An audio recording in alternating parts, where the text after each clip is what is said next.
Sed bienvenidos y bienvenidas una vez más aquí, a vuestro canal, Microcuentos Universales. Bien, hoy estoy aquí para compartir con vosotros la segunda entrega de la colección Novelas Ejemplares, escritas por Miguel de Cervantes.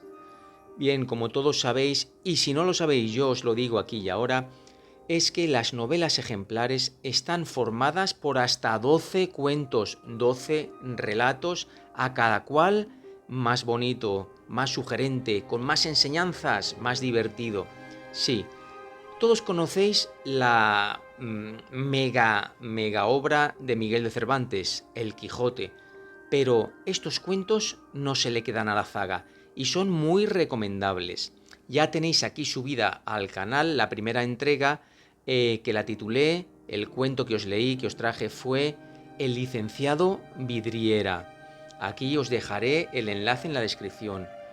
Y hoy os traigo un cuento titulado El amante liberal. Tener en cuenta que todas estas novelitas cortas fueron escritas por Cervantes en el año 1600 más o menos y publicadas allá por 1613. Es decir, que ya ha llovido. Y lo que yo os traigo son adaptaciones, no es el original, porque el original entenderlo es, bueno, un poco más complicado y sobre todo narrarlo. Pero no os penséis que lo que os traigo yo pues es que se acorta lo que es el cuerpo del cuento, del relato. No, el relato, la esencia y el argumento, digamos, todo es lo mismo, la extensión es la misma, lo único que cambia es un poco el vocabulario, para que sea más entendible. Bien, realmente es una adaptación contemporánea para estudiantes, para poder leerlo, para poder empaparse de la literatura de aquella época y pues con menos dificultad, ¿no? Y que sea mucho más ameno. Y eso es lo que yo he seleccionado para vosotros. Así es que hoy nos centraremos en el amante liberal y el próximo día ya he preparado la siguiente entrega que será Rinconete y Cortadillo. Pero eso será más para adelante. Bien, ¿y de qué trata este relato, El amante liberal? Pues de Ricardo y de Leonisa, y entre medio el personaje de Mahamud. Ricardo ama a Leonisa con todo su corazón. Mahamud es amigo íntimo de Ricardo. Así es que ahí os lo dejo. Vamos a ver esta historia, si os gusta o qué tal. Al final del vídeo, como siempre, nos veremos. Espero que aguantéis hasta el final. Es una historia bonita. Y como siempre digo, sin más dilación, comencemos.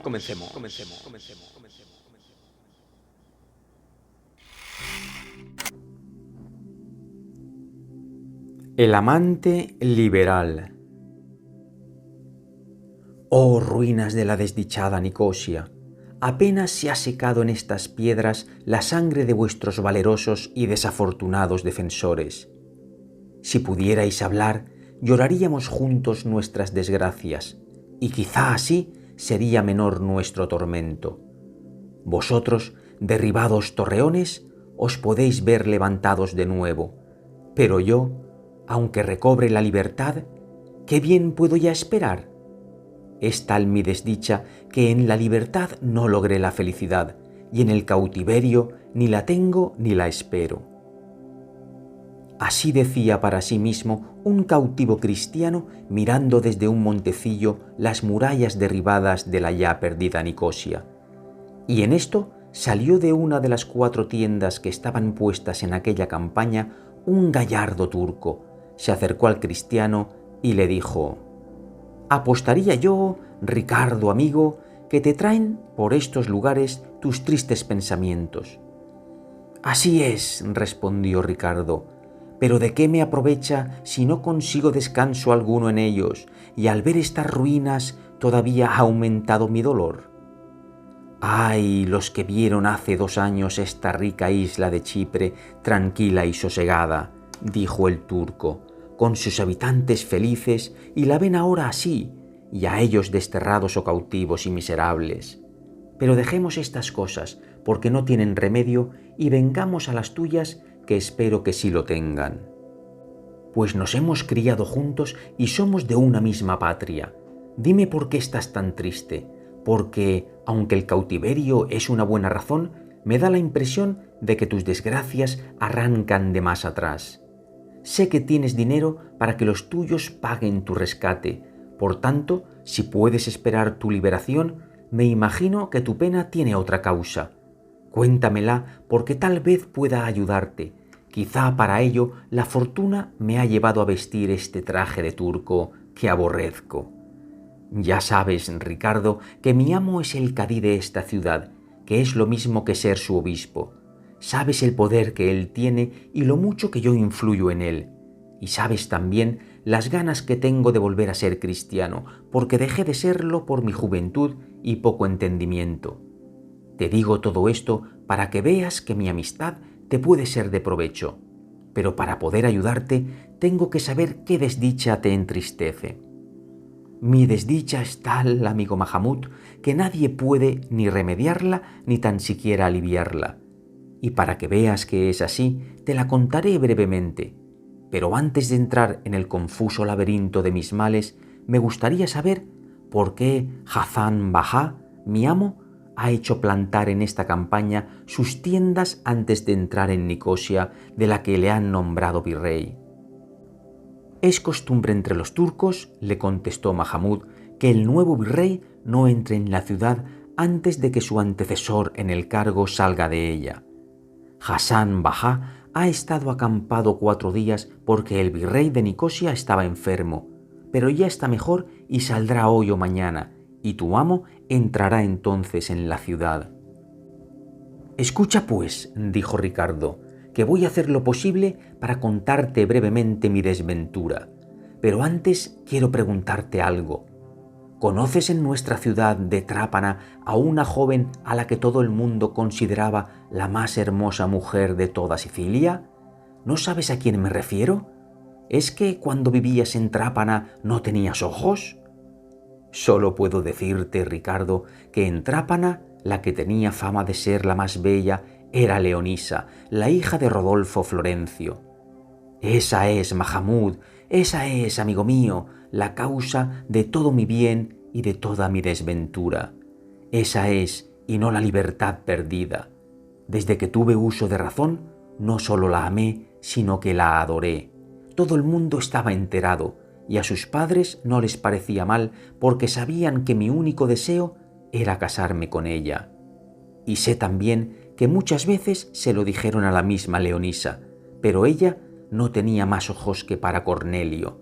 ¿Te acuerdas del hijo de Ascanio, Rótulo, un joven un tanto afeminado, de voz suave y blandas manos, como hecho de pasta de azúcar, siempre vestido de lujosas telas y con adornos de brocado? Pues ella solo hacía caso a ese Cornelio y a mí me aborrecía. Puedes imaginar la furia de mis celos al verlo. A sus padres no les parecía mal tampoco ese pretendiente porque era más rico que yo. Un día del pasado mayo, hace ahora 1 año, 3 días y 5 horas, me enteré de que Leonisa y sus padres, y Cornelio y los suyos, se iban a pasar el día al jardín de Ascanio, que está muy cerca del mar en el camino de las salinas. Lo sé muy bien, Ricardo, dijo Mahamud, porque más de 4 días tuve en él más de 4 buenos ratos. Sigue contando. Al enterarme, dijo Ricardo, me ocupó el alma un infierno de celos, de tal forma que me sacó de mis sentidos, como verás por lo que hice. Me fui al jardín en donde me dijeron que estaban, y encontré a todo el mundo divirtiéndose y sentados debajo de un nogal a Cornelio y a Leonisa, un poco apartados de la gente. Me acerqué hecho una furia y le dije a ella: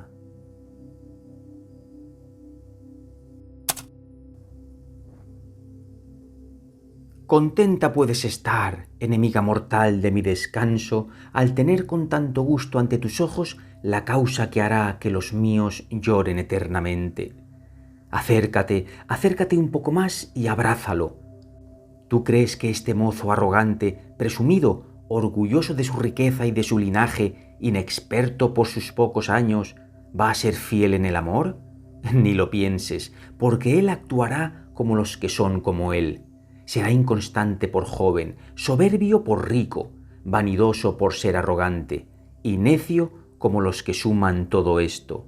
Y tú, joven, que crees que te vas a llevar sin hacer nada el premio que merecen mis buenos deseos, ¿por qué no te levantas de ese manto de flores en donde estás sentado y vienes a sacarme el alma que tanto te aborrece? Y no porque me ofendas en lo que haces, sino porque no sabes apreciar el bien que la suerte te ha concedido. Vete, vete con las doncellas de tu madre y cuida tus manos, que son más propias para hacer ovillos de seda que para empuñar la espada. A pesar de todo lo que le dije, nunca se levantó Cornelio, solo me miraba anonadado, sin moverse. Al oír las voces que yo daba, se acercó mucha gente, y yo seguí insultándole hasta que pareció que, animado por la presencia de los suyos, iba a levantarse. Entonces saqué la espada y empecé a atacarle a él y a los que junto a él estaban. Al verlo, Leonisa se desmayó. Seguí atacando a la gente y herí a 7 u 8 que estaban más cerca, pero no a Cornelio, que empezó a correr y huyó de mí. Y en ese momento la fortuna vino en mi ayuda con un remedio que fue peor que la enfermedad, porque de pronto invadieron el jardín muchos turcos que venían en 2 galeotas de corsarios, que habían desembarcado en una cala cercana sin ser vistos por los centinelas de las torres. Cuando mis contrarios los vieron, huyeron lo más deprisa que pudieron y me dejaron solo ante ellos. De todos los que en el jardín estaban, los turcos solo pudieron coger prisioneros a 3 y a Leonisa, que aún estaba desmayada. A mí me apresaron después de darme 4 graves heridas, aunque yo antes había matado a 4 turcos. Y con la rapidez que acostumbran a hacer estos asaltos, nos llevaron a las naves y se hicieron a la mar. Al ver que yo había matado a 4 de los suyos, quisieron ahorcarme, y el capitán mandó bajar la entena para colgarme de ella. Todo esto lo estaba mirando Leonisa, que ya había vuelto en sí y lloraba al verse en poder de los corsarios. Estaba atenta a ver si entendía lo que decían los turcos, y uno de los cristianos que estaban condenados al remo le dijo en italiano que me iban a ahorcar por haber muerto a 4 de los mejores soldados de las galeotas. Ella entonces le rogó que les dijera que no lo hicieran, porque iban a perder un gran rescate. Fue la primera vez que Leonisa se mostró piadosa conmigo. Les aconsejó que volvieran a Trápana y que lo conseguirían enseguida. Los corsarios le hicieron caso, llevados por la codicia del dinero, y volvieron a mi ciudad con la bandera de paz izada. Una de las galeotas entró en el puerto y la otra se quedó fuera. Acudió mi mayordomo para tratar mi rescate y le dije que primero pagaran el de Leonisa. El capitán, que era un renegado griego llamado Yusuf, pidió por ella 6.000 escudos y 4.000 por mí, pero añadió que no daría el uno sin el otro. Pidió tan gran suma por Leonisa porque, al verla tan hermosa, se había enamorado y pensaba quedarse con ella en el reparto del botín con el capitán de la otra galeota. Mi mayordomo, tras regatear, logró fijar el precio del rescate en 5.000 por Leonisa y 3.000 por mí. Yusuf no tuvo más remedio que aceptar por la presión de sus soldados y mi servidor pidió 3 días de plazo para lograr juntar el dinero porque no le quedaba más remedio que malvender mis bienes. Los turcos se fueron a la isla de la Fabiana y dijeron que regresarían a los 3 días para hacer el trato. Pero la ingrata fortuna, no cansada de maltratarme, hizo que uno de sus centinelas viera acercarse a la isla 6 velas latinas y pensó que debían ser de la escuadra de Malta o de la propia Sicilia. Los turcos, al saberlo, subieron a las 2 galeotas y zarparon a toda velocidad de rumbo a África. En menos de 2 horas perdieron de vista las galeras y gracias a la noche se sintieron seguros. Al día siguiente llegaron a la isla de Pantanalea y saltaron a ella para coger provisiones. Los 2 capitanes se pusieron a hacer las partes del botín logrado y Yusuf dio a Fetala, el de la otra galeota, 6 cristianos, 4 para el remo y 2 jóvenes corzos muy hermosos, y a mí con ellos, para quedarse él con Leonisa, como me contó uno de los cautivos del remo que entendía bien el turco y había oído el reparto. Se embarcaron luego enseguida, Yusuf con dirección a Biserta y Fetala a Trípoli. El cielo amenazaba borrasca.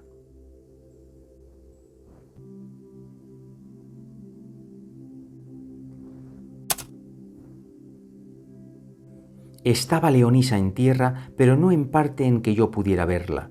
Sí lo hice en el momento de embarcarnos porque llegamos juntos a la playa. La llevaba de la mano su nuevo amo, y al entrar en la escala que estaba puesta desde tierra a la galeota, se volvió a mirarme. Como yo no había dejado de hacerlo, al encontrarse nuestra mirada, se me puso como una nube delante que me quitó la vista, y sin ella y sin sentido, di conmigo en el suelo. Me dijeron luego en mi galeota, a donde me llevaron inconsciente, que le había pasado lo mismo a Leonisa, porque la vieron caer de la escala al mar, y que Yusuf se había echado tras ella y la había sacado en brazos. Al verme solo en la galeota y que la otra, tomando otro camino, se llevaba a la mitad de mi alma, empecé a llorar y a gritar de dolor, maldiciendo mi fortuna. Mi amo, harto de oírme, me amenazó con un grueso palo diciéndome que si no me callaba me golpearía.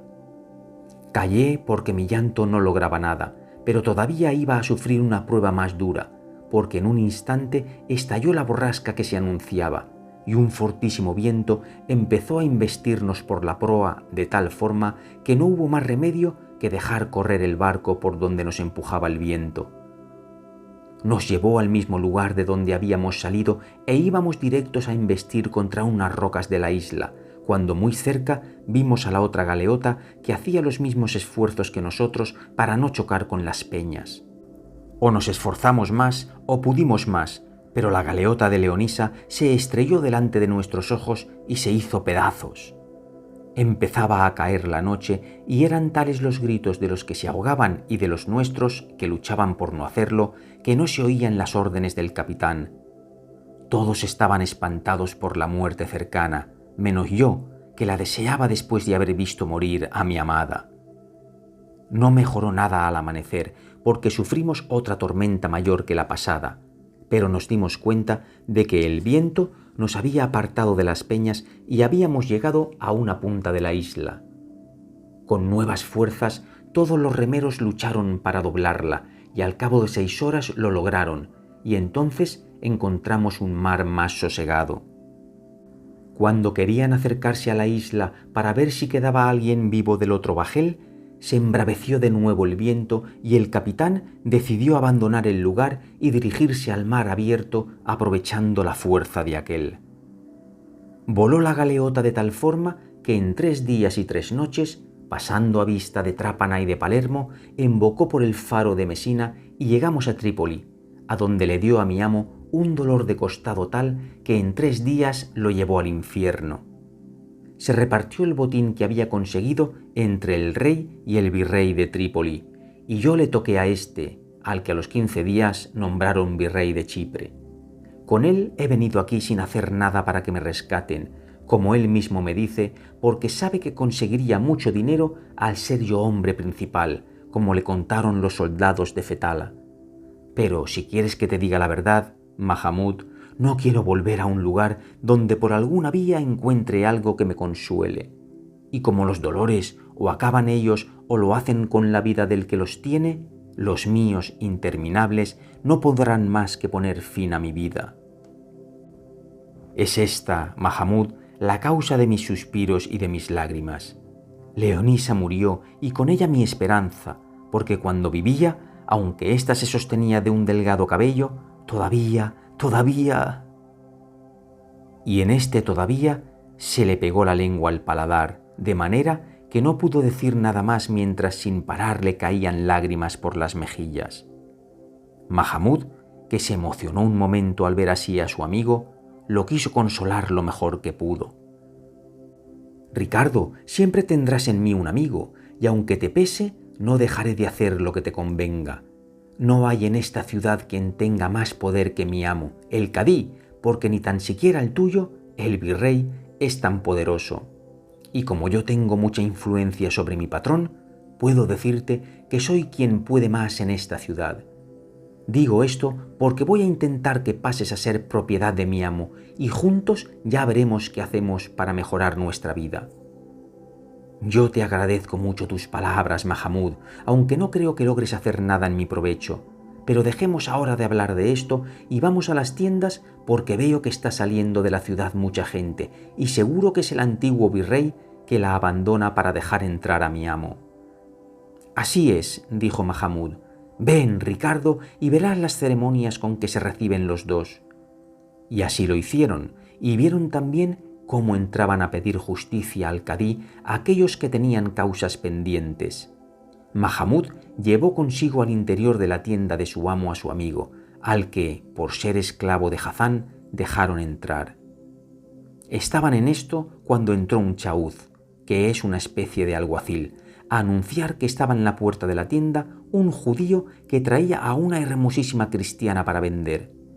Mandó el cadí que le hiciesen entrar, y entró en ella el viejo judío, que traía de la mano a una mujer vestida de mora, pero con gran riqueza.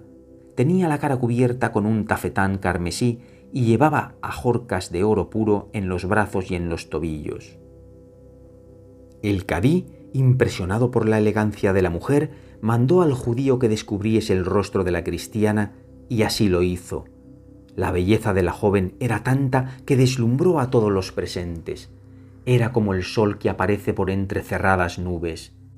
Pero a quien impresionó más fue al desconsolado Ricardo, porque era nada menos que su amada Leonisa.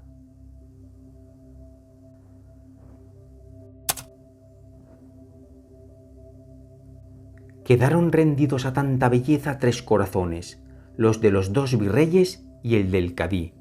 Y tanto Alí Bajá, que era el virrey saliente, como Hasán Bajá, el amo de Ricardo y nuevo virrey, y también el cadí, no preguntaron cómo ni dónde había venido la cristiana, en poder del judío, sino solo pensaron en comprarla y quisieron saber el dinero que por ella pedía. El codicioso judío les dijo que 4.000 doblas, unos 2.000 escudos, y al momento Alí Bajá dijo que él los daba.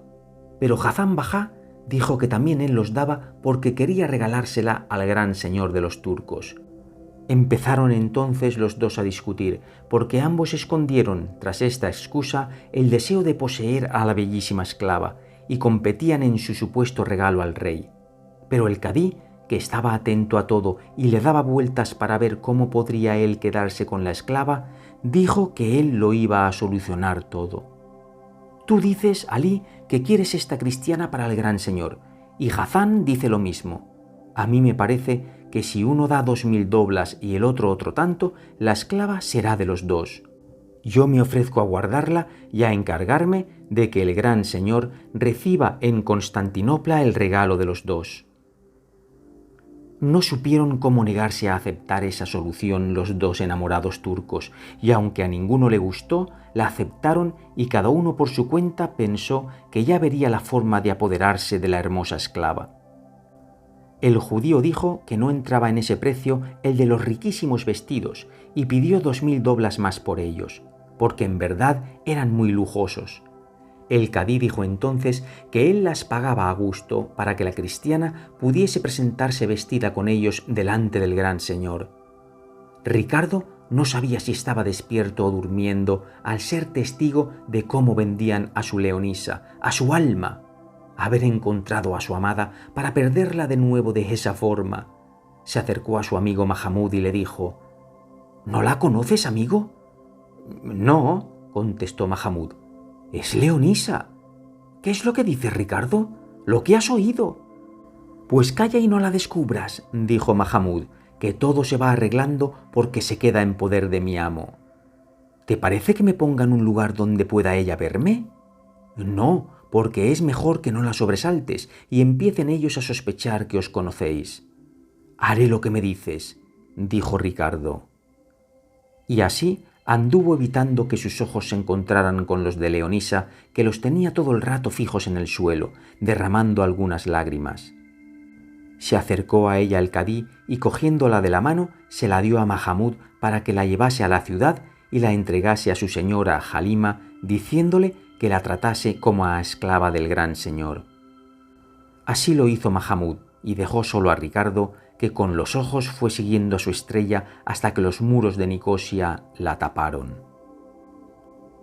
En el camino que había desde las tiendas a la ciudad, Mahamud pudo preguntarle a Leonisa en lengua italiana que de dónde era. Al decirle ella que de Trápana, le preguntó Mahamud si conocía en aquella ciudad a un caballero rico y noble que se llamaba Ricardo. «Sí, lo conozco, por mi mal», respondió Leonisa suspirando. «¿Y por qué por mi mal?» «Porque él me conoció a mí por el suyo y por mi desgracia». «¿Y conocisteis también», siguió preguntándole Mahamud, «en la misma ciudad a otro caballero, hijo de padres muy ricos, que se llamaba Cornelio, muy valiente y generoso?» «Sí, también le conozco, y podré decir más por mi mal que no a Ricardo. Pero, ¿quién sois, señor, que los conocéis y me preguntáis por ellos?»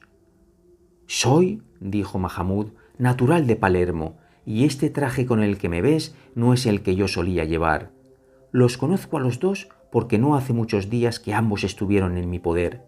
A Cornelio lo cautivaron unos moros de Trípoli y lo vendieron a un turco, mercader de Rodas, que vino a esta isla con mercancías y dejaba al cuidado de Cornelio toda su hacienda. «Bien se la sabrá guardar», dijo Leonisa, «porque sabe cuidar muy bien de la suya. Pero decidme, señor, ¿cómo o con quién vino Ricardo a esta isla?» «Vino con un corsario que lo cautivó en un jardín de Trápana y me contó que con él habían apresado a una joven cuyo nombre nunca me quiso decir. Estuvo aquí algunos días con su amo, que iba a visitar el sepulcro de Mahoma, que está en Medina. Pero cuando iban a marcharse, Ricardo cayó tan enfermo que su amo lo dejó aquí a mi cargo para que lo curase, por ser yo de su tierra, hasta su vuelta. El desgraciado Ricardo a los pocos días se murió sin saber bien yo la causa, aunque él estuvo siempre llamando a una Leonisa, a quien él me había dicho que quería más que a su vida y a su alma. Me contó que ella iba en una galeota que se había hundido al chocar en la isla de Pantanalea y se había ahogado. Y yo creo que fue el dolor de su muerte el que le llevó a perder su vida, porque no supe ver la enfermedad en el cuerpo, sino solo un dolor terrible en el alma. «Decidme, señor», preguntó Leonisa, «¿Cornelio, hablando con vos, nombró alguna vez a esa Leonisa?» «Sí, la nombró», dijo Mahamud, «y me preguntó si la habían traído los turcos a esta isla. Me dijo que le gustaría encontrarla para rescatarla si su amo la vendía a un buen precio. Si no pasaba de 300 o 400 escudos, los iba a dar de buena gana porque tiempo atrás él la había querido». «Bien poco debía haber sido», dijo Leonisa, «pues solo quería pagar por ella 400 escudos. Mucho más generoso era Ricardo y más valiente. Que Dios me perdone porque yo fui la causa de su muerte. Y cuánto me gustaría que estuviera vivo para manifestarle cuánto dolor sentía yo por su desgracia y pagarle así el que yo vi que tenía por la mía. Yo soy, señor, como os he dicho ya, la joven tan poco querida por Cornelio y la tan llorada por Ricardo, que por una suma de desgracias he venido a parar a ser esclava. Ahora no sé ni dónde estoy, ni quién es mi dueño, ni qué va a ser de mí. Por tanto, os ruego, señor, que me aconsejéis en cómo debo actuar para hacer frente a las penalidades que me esperan».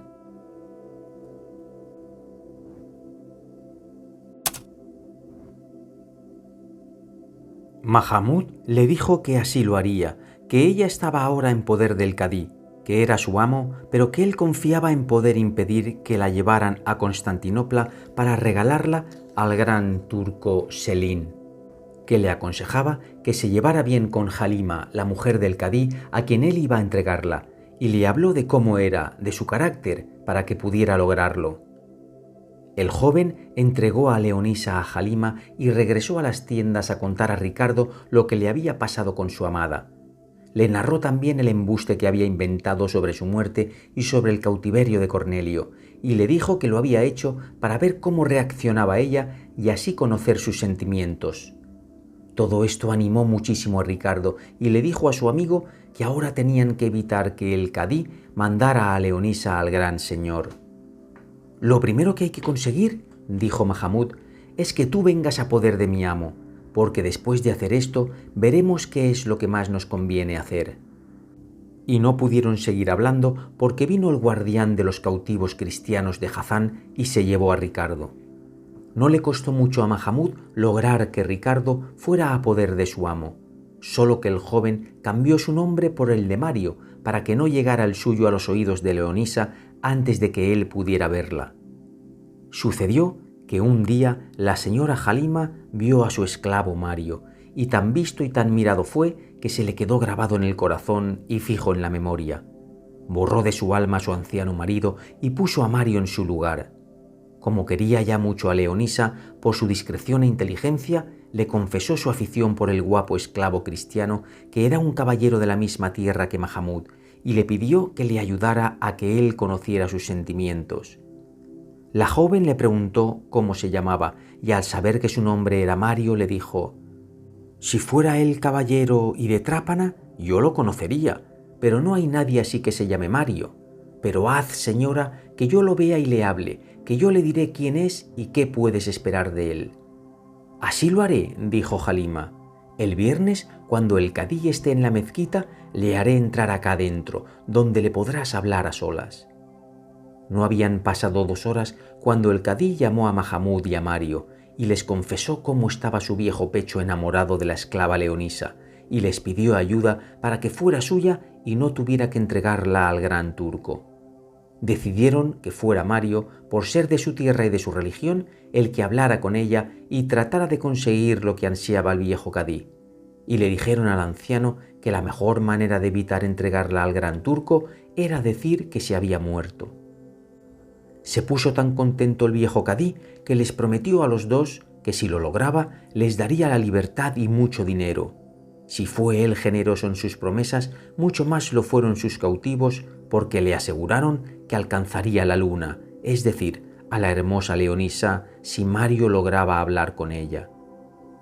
«Yo haré que mi mujer Halima», les dijo el cadí, «se vaya algunos días a casa de sus padres, que son griegos cristianos. Y cuando ella esté fuera, mandaré al portero que deje entrar a Mario en casa las veces que quiera y diré a Leonisa que le dejo hablar con su paisano cuando le apetezca». Fue Halima la primera que pudo poner en práctica su plan, porque cuando el cadí le dijo que podía ir a ver a sus padres, como ella no estaba en ese momento dispuesta a ir ni al paraíso de Mahoma sin su Mario, le dijo que no tenía entonces ganas, pero que, si iba a verlos, pensaba llevar con ella a la cautiva cristiana que le servía de compañía. «Eso no», respondió el cadí, «porque nadie puede ver a Leonisa, que es prenda del gran señor, y menos unos cristianos como vuestros padres, porque a ella la encerrarán en el harén del sultán y la obligarán a hacerse turca, quiera o no quiera». «Como ella ande conmigo», replicó Halima, «no importa que esté en casa de mis padres ni que hable con ellos, porque más hablo yo y no por eso dejo de ser buena turca. Y además, solo pienso estar en su casa 4 o 5 días, porque el amor que os tengo no me dejará estar más tiempo lejos de vos». No quiso él replicar nada por no darle ocasión a que sospechase algo de los planes que tenía. En esto llegó el viernes y él se fue a la mezquita, de la que no podía salir en casi 4 horas. Y apenas lo vio salir de casa Halima cuando mandó llamar a Mario. No quería dejarle entrar un cristiano corso que servía de portero en la puerta del patio, pero Halima le gritó que le dejase, y así entró Mario confuso y temblando, como si fuera a pelear con un ejército de enemigos. Iba vestida Leonisa con el mismo traje que cuando entró en la tienda del bajá y estaba sentada al pie de una escalera grande de mármol. Tenía la cabeza inclinada sobre la palma de la mano derecha y el brazo sobre las rodillas, los ojos mirando a la parte contraria de la puerta por donde entró Mario, de manera que aunque él iba hacia donde ella estaba, no lo veía. Al entrar, Ricardo paseó toda la casa con los ojos y no vio en ella sino un mudo y sosegado silencio hasta fijarse donde estaba Leonisa. En un instante, al enamorado Ricardo le acudieron tantos pensamientos que le dejaron confuso entre la alegría y el miedo, porque se vio a 20 pasos de su felicidad, pero también se sabía cautivo y a su amada en poder de otros. Dando vueltas a todo esto, avanzaba lentamente, alegre y triste, emocionado y con miedo, e iba acercándose al centro de su alegría, cuando de pronto Leonisa volvió la cabeza y puso los ojos en los de Mario, que la estaba mirando atentamente. Cuando las miradas de ambos se encontraron, reaccionaron de forma distinta, indicando lo que sus almas habían sentido. Ricardo se paró y fue incapaz de dar otro paso. Leonisa, que por lo que había contado Mahamud creía que Ricardo estaba muerto, llena de espanto, sin dejar de mirarle ni volver la espalda, retrocedió 4 o 5 escalones y, sacando una pequeña cruz del pecho, la besó muchas veces como si estuviera mirando a un fantasma o a alguien del otro mundo. Ricardo salió de su embelesamiento y se dio cuenta de la causa del miedo de Leonisa y le dijo: «No tengas miedo, Leonisa, no soy un fantasma, no es verdad lo que te contó Mahamud. Soy Ricardo, Leonisa, y estoy vivo». Al oírle, Leonisa se puso un dedo en los labios y Ricardo entendió muy bien que tenía que hablar más bajo o callarse. Se acercó más a ella. «Habla bajo, Mario», le dijo Leonisa, «pues me parece que te llamas ahora sí, porque si Halima, nuestra ama, nos ha oído, ya no volveremos a vernos más. Ella te adora y me ha dicho que te convenza de que le correspondas. Si te apetece, te convendrá más para el cuerpo que para el alma, y si no quieres, sería conveniente que lo fingieras al menos porque yo te lo ruego». «Nunca pensé, Leonisa», le contestó Ricardo, «que algo que me pidieras pudiera ser imposible de cumplir para mí. Tú eres señora de mi voluntad, pero ¿tú crees que es tan fácil a un hombre honrado fingir en cosa de tanta importancia? Pero para que no digas que no quise hacer la primera cosa que me mandaste, dejaré de ser quien soy y haré caso a Halima si con esto puedo verte alguna vez. Inventa tú las respuestas que quieras, que mi fingida voluntad las firmará. Y en pago de esto que por ti hago, que es el mayor sacrificio que puedo hacer, te ruego que me cuentes cómo escapaste de los corsarios y caíste en poder del judío que te vendió».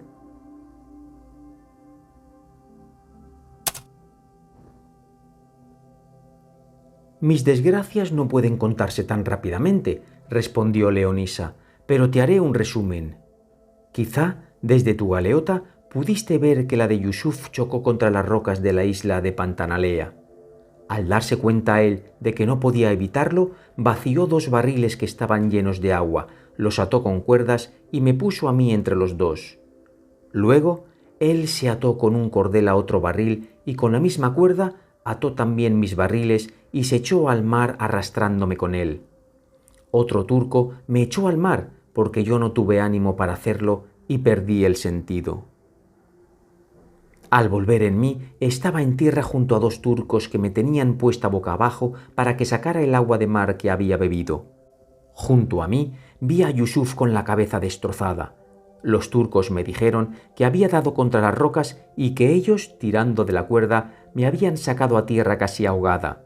Solo se escaparon del naufragio 8 personas. Estuvimos 8 días en la isla, escondidos en una cueva porque los turcos temían que vinieran los cristianos de la fortaleza que había en la isla y los cautivaran. Se portaron muy bien conmigo, me cuidaron como si fuera su hermana. Comíamos el bizcocho, pan cocido 2 veces, que llevaban en la galeota y que el mar echó en la playa.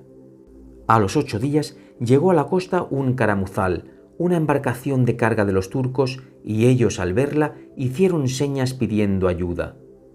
La nave se acercó y nos recogió. En ese bajel iba un judío, mercader riquísimo, que era el dueño de toda la mercancía y llevó a Trípoli a los turcos. Ellos me vendieron al mercader por 2000 doblas, un precio muy alto que aceptó el judío porque al verme se había enamorado de mí. Cuando dejó en Trípoli a los turcos me declaró su amor, pero como yo le hice frente, vio que no podía lograr nada y decidió venderme a la primera ocasión. Y esa fue la de la reunión de los 2 bajáes, Alí y Hazán, y por eso me visitó de la manera que me ves, para que destacara más mi belleza y ellos pagaran más por mí. Aquí me enteré de tu fingida muerte y te tuve más envidia que lástima, porque creí que habías acabado con la tragedia de tu vida mientras yo seguía en ella. Dices bien, respondió Ricardo, pero ahora estimo más este instante de gloria que gozo en mirarte que cualquier otra felicidad si no fuera la eterna en que pudiera también hacerlo. Yo he venido a lo mismo que tú, a intentar convencerte de que hagas caso al amor de mi amo, el Cadí. Acepté la empresa solo por poder verte. Fíjate a qué nos han traído, Leonisa, nuestras desgracias.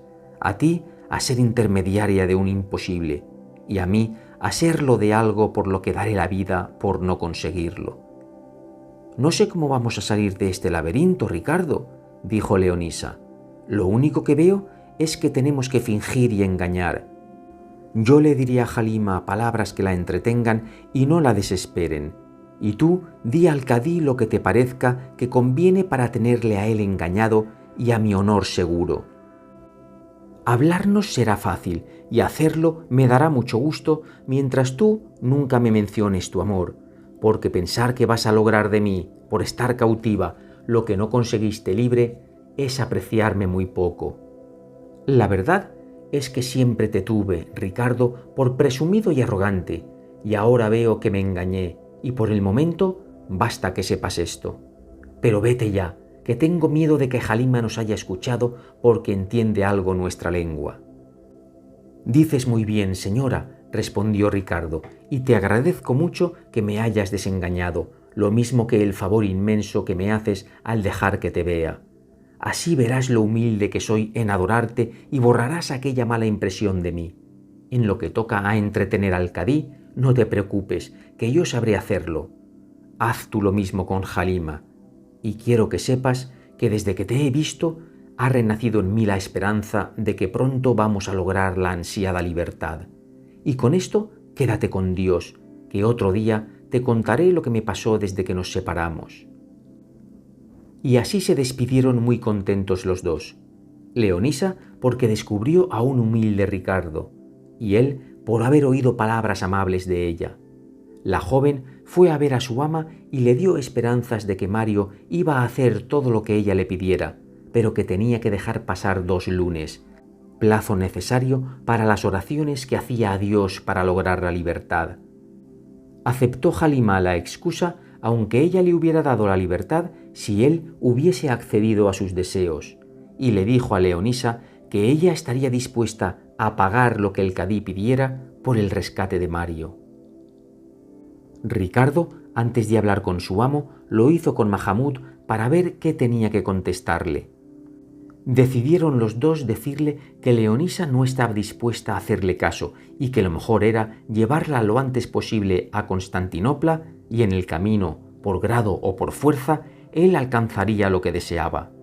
Que tenía que comprar otra esclava y en el viaje fingir la enfermedad y muerte de Leonisa. Luego echarían al mar a la otra esclava, y así quedaría él sin culpa ante el gran turco y en su poder para siempre la bella Leonisa.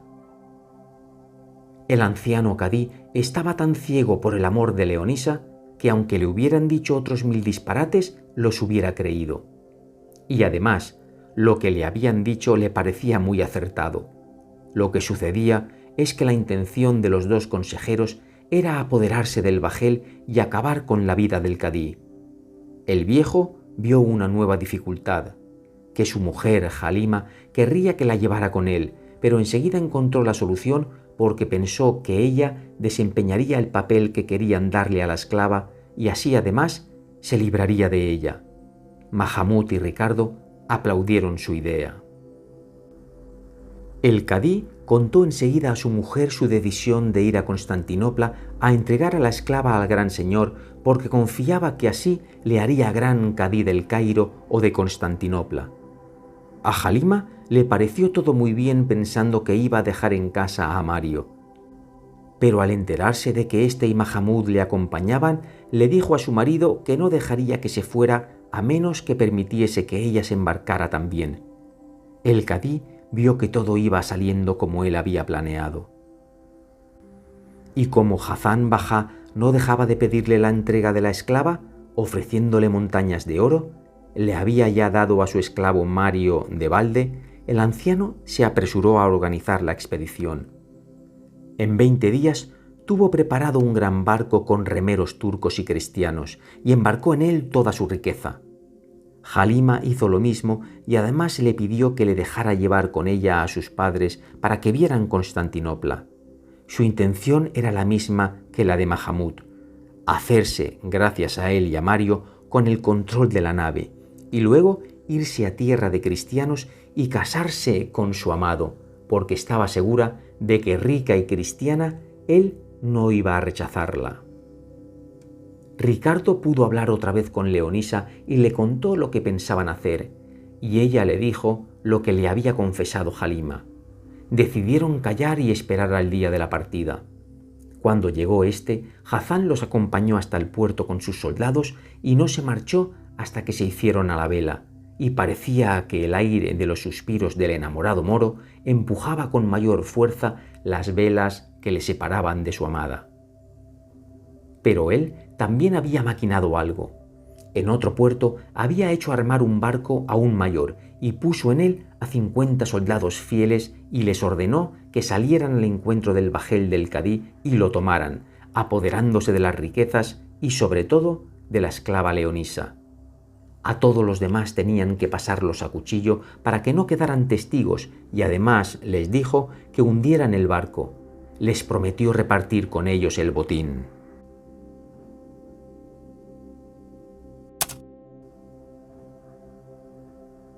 Dos días hacía que el bajel del Cadí navegaba, y a él le parecían ya 2 siglos porque sus esclavos le habían aconsejado que se hiciera todo lentamente para que pudiera ser creído. Que primero dijeran que Leonisa se había puesto enferma para luego llegar a su muerte y poner en práctica su plan. A él le hubiera gustado decir que se había muerto de repente, echar por la borda a su mujer y abrazar a la hermosa esclava, pero accedió a lo que le decían sus consejeros. Halima también había ya contado a los 2 amigos lo que tenía intención de hacer con su ayuda, y ellos estuvieron de acuerdo en actuar a la primera ocasión. Como la impaciencia devoraba a uno y a otra, a los 6 días iban ya a hacerlo cuando descubrieron un gran bajel que venía a vela y a remo dándoles caza. Temieron que fueran corsarios cristianos, pero a las 2 horas estaban ya a tiro de cañón y descubrieron que eran turcos y no cristianos. El cadí mandó poner una bandera blanca para que vieran que ellos eran también turcos y en ese momento se dieron cuenta de que por la parte contraria se estaba acercando otro barco, y sí era de cristianos, como les dijeron algunos de los esclavos remeros que también lo eran. Todo esto les dejó confusos y sin saber qué hacer. En ese momento el cadí hubiera renunciado a su Leonisa a cambio de estar en su casa en Nicosia. Pero pudo pensar en ello muy poco, porque el bajel turco, sin respetar la bandera blanca, los embistió con tanta furia que estuvo a punto de echar la nave al fondo. Entraron los turcos de Hazán y lo primero que hicieron fue apoderarse de todas las riquezas, y mientras lo hacían les embistió el otro bajel que parecía ser de cristianos. Al final resultó que no lo era, sino que estaba mandado por Alí Bajá, el enamorado de Leonisa, que había tenido la misma idea que su rival al saber que el cadí se la llevaba a Constantinopla para entregarla al gran señor, y había vestido a sus soldados como cristianos para que su ataque quedara más encubierto. Cuando el cadí descubrió que su nuevo atacante era Alí Bajá, disfrazado de cristiano, empezó a gritar diciendo: «¿Qué es esto, traidor Alí Bajá? ¿Cómo, siendo tú musulmán, me atacas como cristiano?»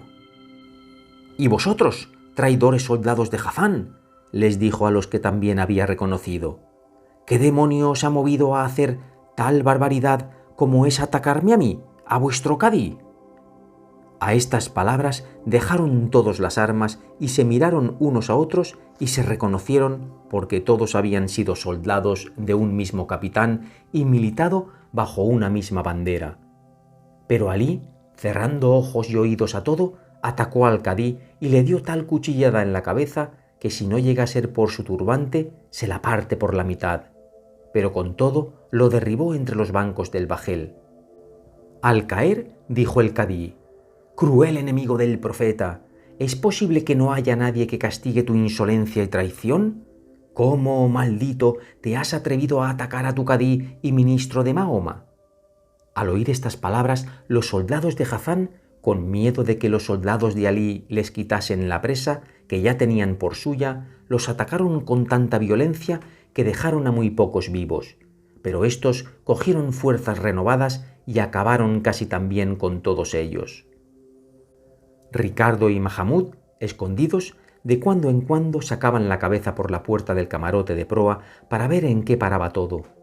Y al ver que casi todos los turcos estaban muertos y los vivos malheridos, llamaron a 2 sobrinos de Halima que ella había llevado consigo para que les ayudaran a hacerse con el bajel, y con ellos y con su padre, tomando alfanjes de los muertos, se enfrentaron con los turcos que quedaban, y además acudieron en su ayuda algunos remeros, cristianos griegos, que se habían quedado al margen de la batalla.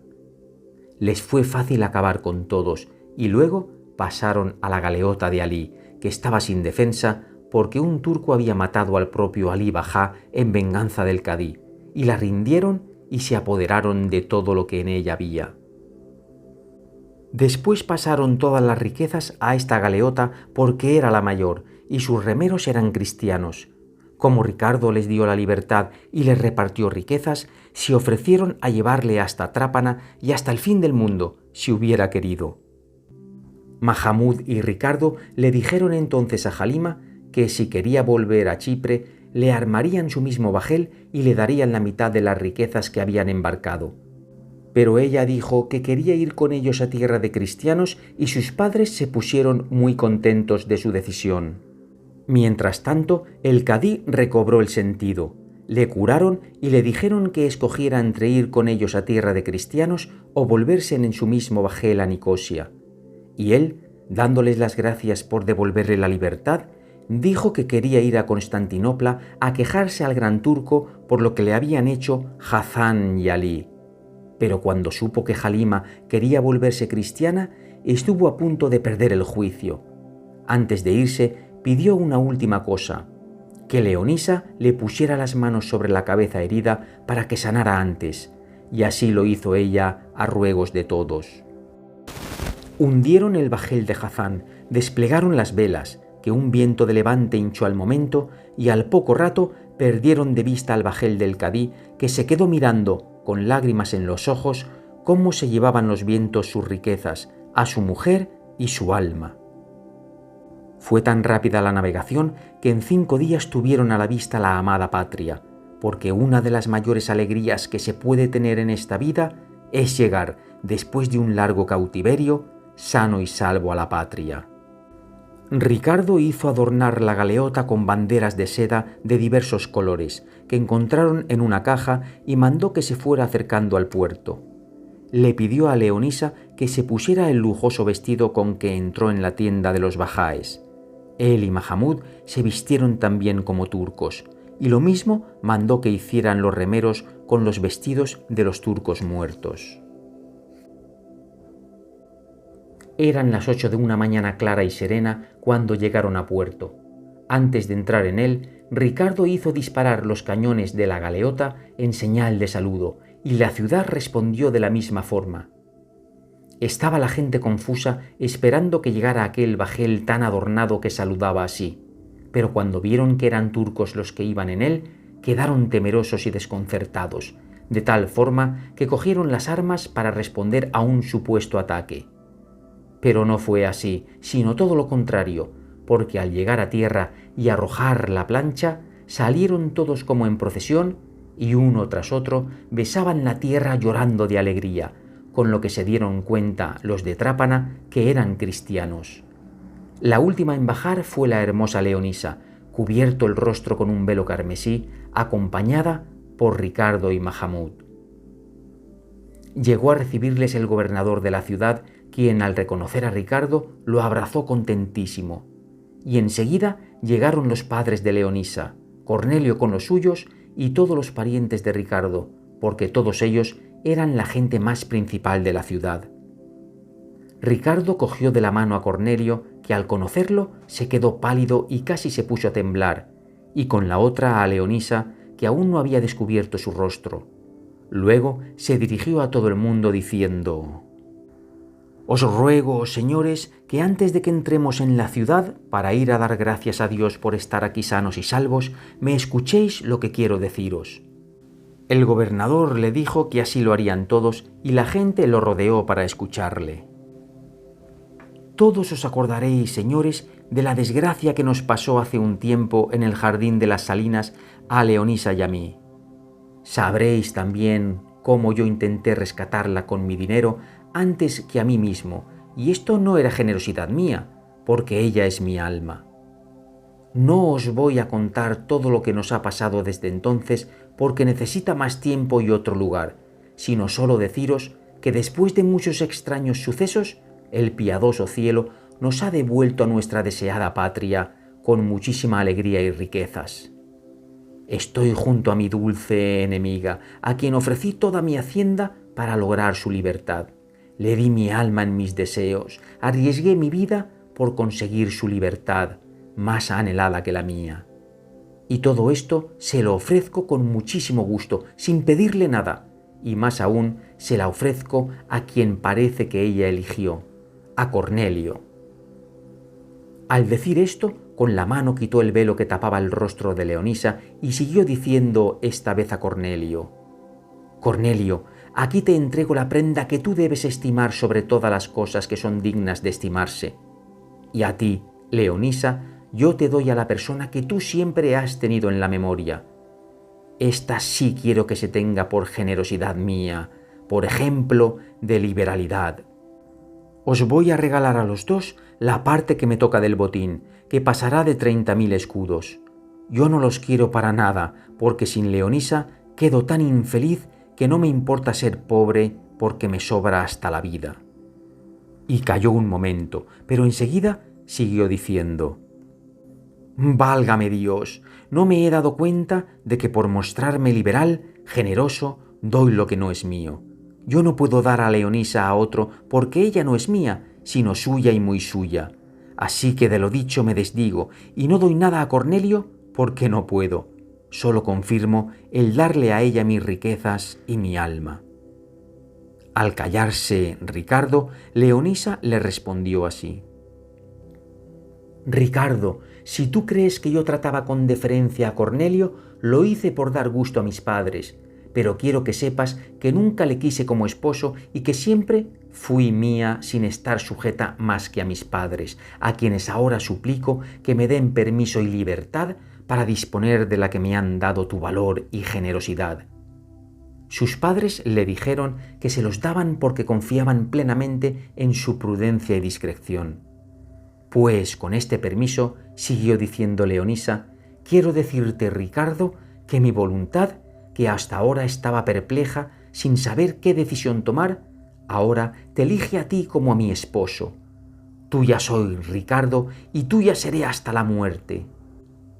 Al oír estas palabras, Ricardo quedó como fuera de sí, y solo pudo arrodillarse ante Leonisa y besarle las manos, que quedaron bañadas por sus lágrimas. Todos lloraron emocionados al verlos, menos Cornelio, que lo hizo de rabia y pesar. Como el obispo estaba presente, los llevó a la iglesia y los casó sin dejar pasar más tiempo. Y luego toda la ciudad se puso en fiesta, y esa noche se llenó de infinitas luces puestas en todas las casas en señal de alegría. Halima y Mahamud volvieron a su primera religión, la cristiana, y se casaron. Ricardo les dio muchas riquezas y también se las dio a los padres y sobrinos de Halima. Todos, en fin, quedaron contentos, libres y satisfechos. La fama de liberal, de generoso, de Ricardo se extendió por toda Sicilia y por toda Italia, y así le llamaron siempre, el amante liberal, o lo que es lo mismo, el enamorado generoso, y heredaron la fama los muchos hijos que tuvo con Leonisa, y ella fue siempre ejemplo de inteligencia, discreción y hermosura.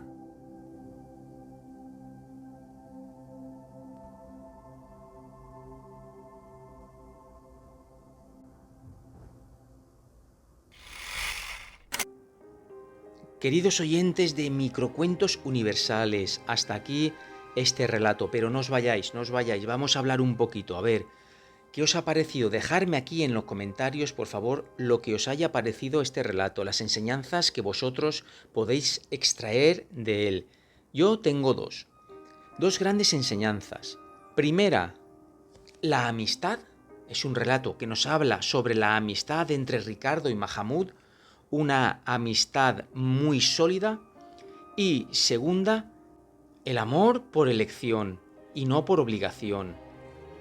¿Esto qué significa? Pues al final del relato para mí está la clave de esta enseñanza. Cuando Ricardo le dice a Leonisa y a Cornelio, le dice, pues a ti Leonisa te dejo a Cornelio, te doy a Cornelio, te entrego a Cornelio, y a ti, Cornelio, te entrego a Leonisa. Y después recapacita y dice, pero el amor me ha cegado, yo no soy nadie para entregar nada porque nada es mío. Lo único que tengo mío son mis riquezas y mi alma, y eso se lo entrego a Leonisa, eso sí. ¿Vale? Entonces ahí está la mayor enseñanza para mí. El amor por elección, porque Leonisa elige a Ricardo. No por obligación, como al principio, como parecía que Leonisa estaba enamorada de Cornelio y no era así. Lo hacía por dar gusto a sus padres, ¿no? Amor por obligación, no. Amor por elección. Son para mí las dos grandes enseñanzas que nos deja este relato. La amistad indisoluble, sólida, y el amor por elección. Bien, pues nada, decidme lo que vosotros pensáis, si os ha gustado darme like, ya sabéis, la siguiente entrega de estas novelas ejemplares será Rinconete y Cortadillo. No os vayáis muy lejos porque espero traerosla pronto. Darle mucho cariño, por favor. Un beso súper fuerte, un abrazo de luz para todos, para todas. Hasta pronto, chao.